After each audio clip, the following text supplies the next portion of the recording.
Depth of meditation और Yeah. Why you do meditation और also thoughts पे control करना, बिकॉज थॉट्स ऐसे कोई है नहीं ना कि ब्रेन में एक जगह है जहाँ पे थॉट स्टोर्ड है, इट्स इनविजिबल. या तो कॉज मैं आपको इसके पीछे का साइंस जानना चाहूँगी कि आपने कहा कि अगर हम कॉज पकड़ लेंगे तो विचार नहीं आएगा.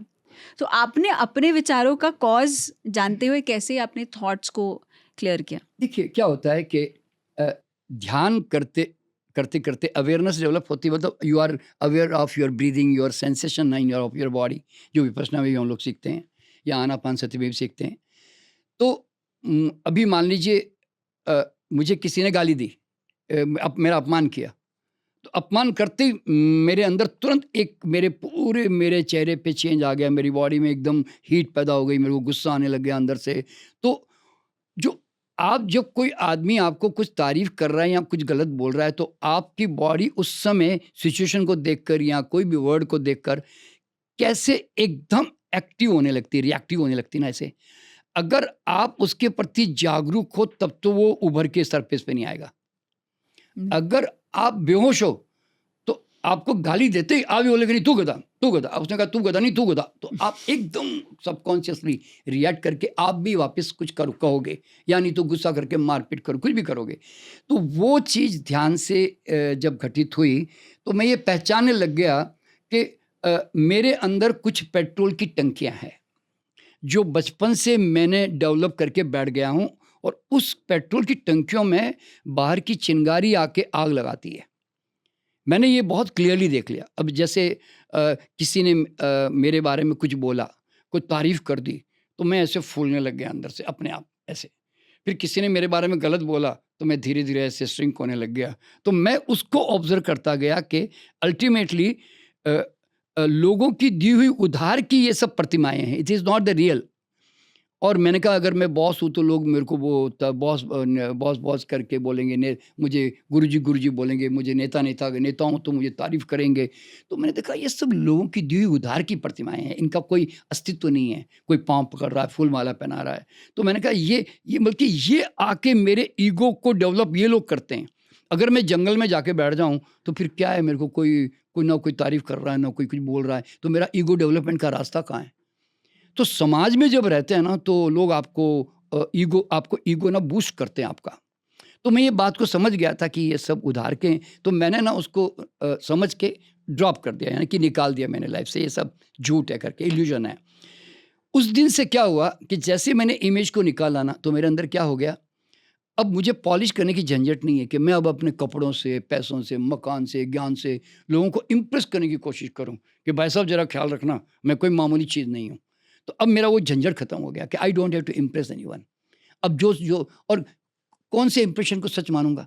अब 50 लोगों से पूछो शर्मा जी कैसे हैं, तो हर आदमी मेरा अलग चित्र बनाएगा. तो मैं कौन से चित्र को सच मान के चलूंगा भाई. तो इसीलिए मैं समझ गया कि हर आदमी मेरे बारे में अलग अलग ढंग से सोच रहा है ना. तो ये एक चीज़ मेरे सामने क्लियर हो गई. और फिर दूसरी बात क्या क्लियर हो गई कि आप तारीफ करो कि गालियाँ दो, वो तो उसका सोचने का तरीका, बोलने का तरीका है ना, वो कोई मेरा तो है नहीं ना. तो फिर मैं क्यों रिएक्ट करूं भाई.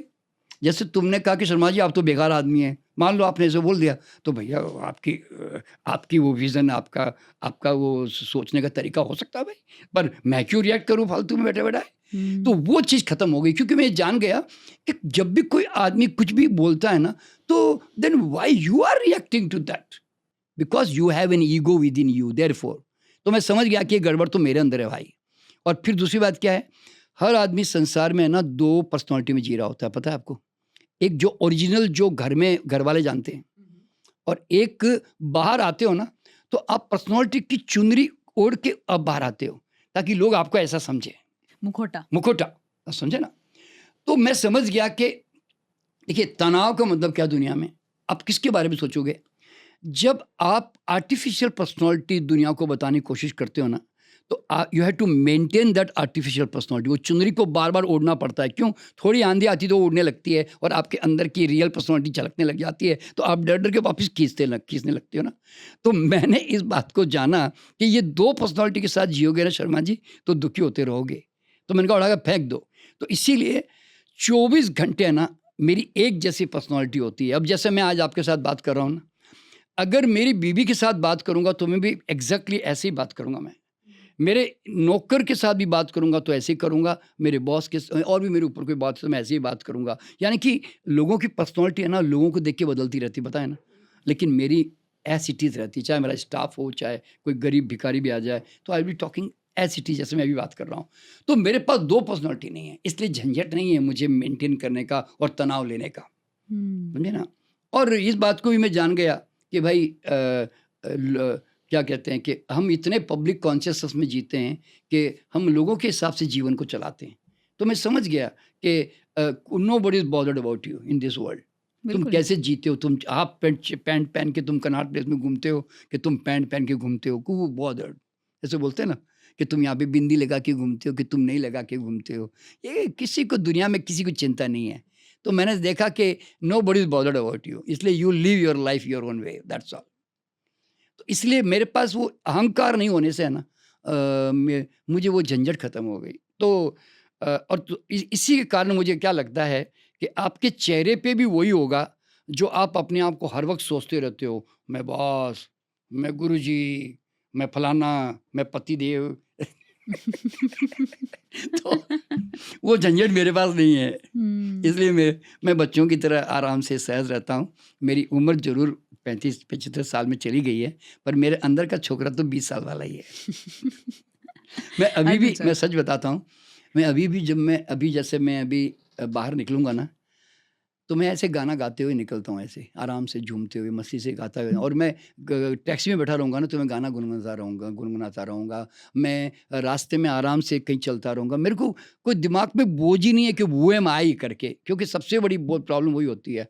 और मेरे को लोग कहते भी हैं, क्योंकि अब मैं जिस स्टेज पे चला गया हूँ, लोग कहते हैं 2-4 आदमी रखो, आप ऐसे लोगों से कैसे मिल लेते हो, आप इतने ईजी क्यों हो, ऐसे बोलते हैं ना। मैं कहता हूँ नहीं, मुझे ऐसे जीवन जीना है कि रास्ते में कल जाके पानी पूरी खानी पड़े तो आराम से खा सकूं। मेरे को झंझट नहीं चाहिए कि मैं पानी पूरी नहीं खा सकता, मैं बाजार में नहीं घूम सकता, मैं परचेसिंग नहीं कर सकता, मैं वो नहीं कर सकता। मैं बोला ऐसा नहीं चाहिए। और ये गुण पृथ्वी जी में था मुझे, इसलिए मुझे बहुत अच्छा लगता था।